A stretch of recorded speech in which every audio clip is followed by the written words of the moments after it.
Imaginons que vous avez besoin de saisir une abréviation dans un texte. En HTML, nous avons une balise spécifique pour ça. Écrivons, nous étudions le HTML. Nous pourrions tout simplement l'écrire de la sorte, sans enrichir notre texte d'une balise abréviation. Ce qui serait fort dommageable dans le sens où si un jour vous voulez créer un lexique, des abréviations ou un glossaire, etc., vous ne pourriez pas faire de requête dans la base de données sur la balise en question pour pouvoir ressortir toutes les occurrences de cette balise.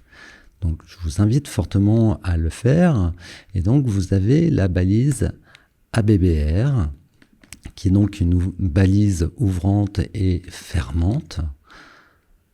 Et c'est un élément en ligne également, parce que vous pouvez le constater ici, rien n'a changé au niveau de la composition du texte. Nous pouvons aussi enrichir cette balise ouvrante et fermante ABBR d'un titre qui sera donc la définition, la description complète de l'abréviation et rien d'autre à l'intérieur.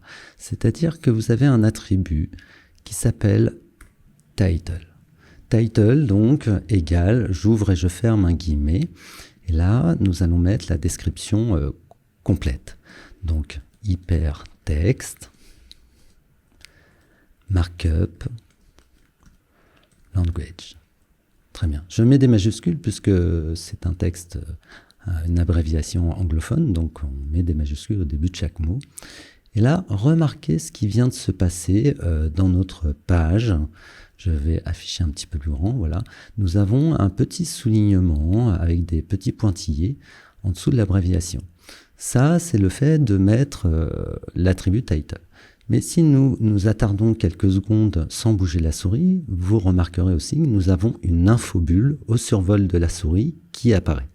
Ça, c'est donc valable pour tous les éléments HTML sur lesquels vous mettrez un attribut title. À chaque fois, vous aurez une infobulle au survol. Donc attention, il faut l'utiliser à bon escient avec les bonnes balises.